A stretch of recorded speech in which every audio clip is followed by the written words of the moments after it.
ব্রট to you by V Guard, co powered by Sensodyne ও ভিমল বলো কথা কেশরী। অন্যদিকে কোচবিহারের দিকে নজর রাখতেই হচ্ছে, কারণ সেখানে মধ্যযুগীয় বর্বরতা দেখছিলাম আমরা। বিজেপি করার অপরাধে মহিলাকে বিবস্ত্র করে মারধরের অভিযোগ, চুলের মুঠি ধরে 1 কিলোমিটার হাঁটানোর অভিযোগ। নারকীয় এই ঘটনার সামনে আসতেই তোলপাড় রাজ্য। আমি সুমন কল্যাণ ভদ্র আমাদের প্রতিনিধির সঙ্গে কথা বলবো। সুমন, এই নারকীয় ঘটনা সত্যি যা দেখে মানে গোটা সোশ্যাল মিডিয়ায় প্রত্যেকেই নিয়ে আলোচনা হচ্ছে, শিউরে উঠছি আমরাও এই ছবিটা দেখে। প্রশাসন এখন অব্দি কি ব্যবস্থা নিল?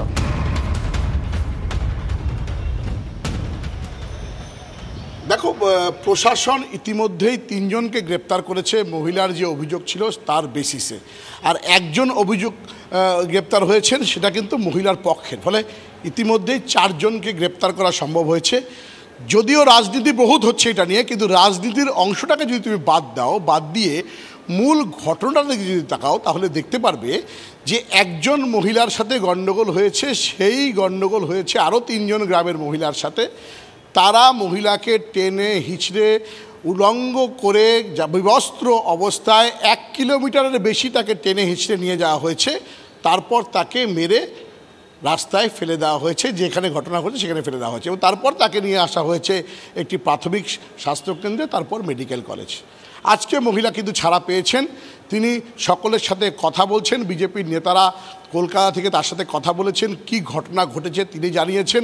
আগামীকালকে বিজেপির তরফ থেকে প্রতিনিধি দল কোচবিহারে আসতে চলেছে। এ সমস্ত জিনিসগুলো যদি বাদ দেওয়া যায়, রাজনীতি থেকে যদি সরানো যায়, তাহলেও স্পষ্টভাবেই কিন্তু একটা প্রশ্ন ওঠে, পুলিশ যদিও 3 জনকে গ্রেপ্তার করেছে, কিভাবে প্রকাশ্য দিবালোকে এইরকম একটা বর্বরোচিত ঘটনা ঘটল, যেখানে গ্রামের এক মহিলাকে উলঙ্গ করে 1 কিলোমিটার টেনে হিঁচড়ে নিয়ে যাওয়া হচ্ছে।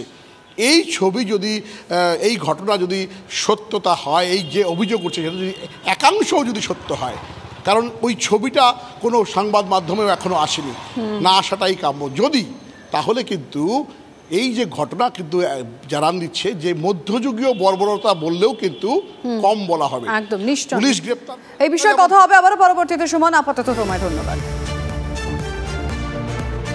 এবং যে মহিলার সঙ্গে ঘটনা ঘটেছে, যে ভিডিও ভাইরাল হয়েছে ইতিমধ্যেই, সেই মহিলা কি বলছেন এবং তার বাবা কি বলেছেন শোনাবো আপনাদের। টিএমসির মহিলাগুলো আমাকে ধরিয়ে গোটায় শরীর উলঙ্গ করিয়ে চুলের মধ্যে ধরে পানির চুকবি ধরছে। বিজেপি না করলে টিএমসির কাছে আসো, তাহলে তোমার সাথে অত্যাচার করবো না। 4 তারিখ থেকে ঘর থেকে বাইরে হই না, সেদিন কোনো ঘর থেকে বাইরে হইতে গেলে আমাকে ধরছে।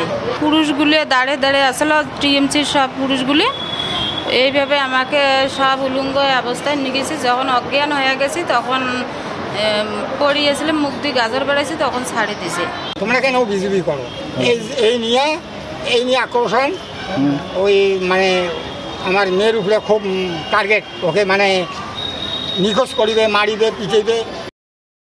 এবং খুব স্বাভাবিকভাবে এই বিষয়টিকে নিয়ে রাজনৈতিক চাপানুতর শুরু হয়েছে, একদল আর একদল বলছেন।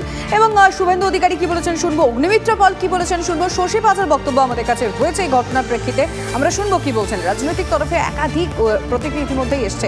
অধীর রঞ্জন চৌধুরী, শান্তনু সেন কি বলেছেন শুনবো। এটা সভ্য সমাজের লজ্জা।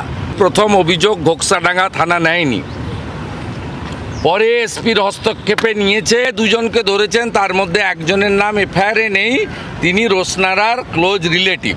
জাতীয় মাইনরিটি কমিশন এবং ন্যাশনাল হিউম্যান রাইটস কমিশনকে মেল করে টিম পাঠানোর জন্য অনুরোধ করব। ভারতীয় জনতা পার্টির মহিলা বিধায়করা সোমবার দিন থেকে বিধানসভার গেটে আম্বেদকরজির মূর্তির কাছে বা পাশে এই অত্যাচারিতার পক্ষে ধর্নাতে বসবেন।